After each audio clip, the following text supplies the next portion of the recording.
Premium Prose India, the greatest stories beautifully retold for today's children, presents The Tale of the Lion and the Crane, read by Aisha Mendham. The Buddha was a great and holy man who was born on earth as a prince. But he gave away his kingdom in order to travel the earth, teaching men and women the path to freedom and peace. He told many wonderful stories to help people understand how to live a happy and peaceful life and to find a pathway to God. Here is one of those stories. In the kingdom of Benares, brave King Devadatta was just and kind. He ruled wisely and all lived happily in prosperity. Beyond the kingdom walls was a dark jungle. Many animals lived within its shadowy limits. Monkeys leapt from branch to branch, screeching to each other. Colourful parrots squawked their cheerful greetings. Timid deer trod warily through the dappled shade, and snakes and other slithering creatures slid through the layer of moist leaves which formed a soft carpet underfoot. The king of all these beasts was a ferocious and cruel lion. This fierce lion spent his days hunting and feasting. He would pad softly through the green undergrowth, hunting his prey, brushing the straight stalks of grass aside with his powerful shoulders. His golden shaggy mane framed his face. When he opened his mouth, 2 rows of razor-sharp teeth gleamed in the sunlight. When he roared, the whole jungle shook. Monkeys fell from the trees, the birds flew this way and that, the deer pricked up their ears and fled in panic, and all the other jungle creatures ran for their lives. One day, the lion was eating greedily when a bone stuck in his throat. He swallowed hard and shook his head, but the bone was stuck fast. He roared in pain and anger, and every creature in the jungle ran, flew, swam, or slithered away as fast as they could. The lion could not eat, he could not sleep, and the bone made his throat swell, so that it was even hard for him to breathe. Was this the end of that fierce and cruel lion? A day or so after the lion's troubles began, a beautiful white crane was flying over the jungle. He heard the lion roaring piteously and flew down to see what all the fuss was about. He saw the lion pacing back and forth, shaking his head and roaring. Unafraid, the crane settled a safe distance away, on the branch of a nearby tree. The other jungle creatures, seeing the fearless crane, came creeping back to see what would happen. The crane watched the lion for a few minutes and then spoke. "Oh, friend," he said, addressing the lion, "you appear troubled. What is ailing you? Can I be of service?" The lion looked to the left. He looked to the right. He turned around one way, and then he turned around the other way. "Who is speaking? Show yourself," he said in a rasping voice, for the bone was making it difficult to speak. "Up here, friend," replied the crane. "Up in the tree.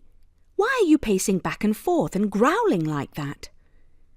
The lion, even though he was furious and hungry, said, "I am suffering terribly. The other day, when I was enjoying a meal, a bone became stuck in my throat. Try as I might, I cannot get rid of it. It causes me great discomfort.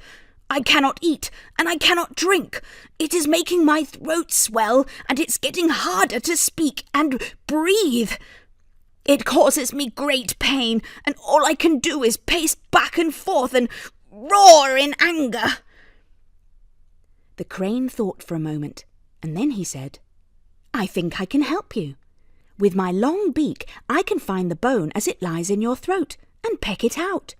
But you are a fierce lion, and I fear that if I put my head inside your mouth, you will eat me." "Oh, friend," said the lion piteously, "trust me, I would not dream of eating you. Only fly down and free me from this terrible plight, and I will surely be grateful." So the crane flew down from the safety of his perch in the tree and fluttered to a halt near the lion. All the other jungle creatures looked on in amazement, hardly daring to breathe as the crane walked calmly up to the mighty king of the jungle. "Lie down here, my friend," said the crane, "and open your mouth as wide as you can. I will need to look down into your throat to find the bone." The lion did as he was told and lay down as gently as a kitten. He opened his mouth as wide as he could. The crane saw the 2 rows of razor-sharp teeth gleaming in the sunlight. So, before he put his head into the lion's mouth, he picked up a stick and wedged it between the jaws of the lion, holding his mouth open. Only then did the crane lean down and put his head into the lion's mouth. He peered down the lion's throat and saw the bone stuck there. He pecked once. He pecked twice. He pecked a 3rd time. The bone flew from the lion's throat. As the crane withdrew his head from the lion's mouth, he gave the stick a sharp rap with his long, pointy beak, and it followed the bone out of the lion's mouth and landed nearby on the grass.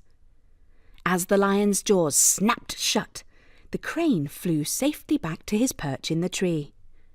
The lion was overjoyed. He roared his delight. All the other jungle creatures scattered once more in fear. The lion frisked back and forth and then ran off into the jungle in search of a tasty meal, without so much as a thank you to his kind rescuer. A few days later the crane was once again sitting on a tree branch, preening his feathers, when he heard the low growling of the lion not far off in a nearby jungle clearing.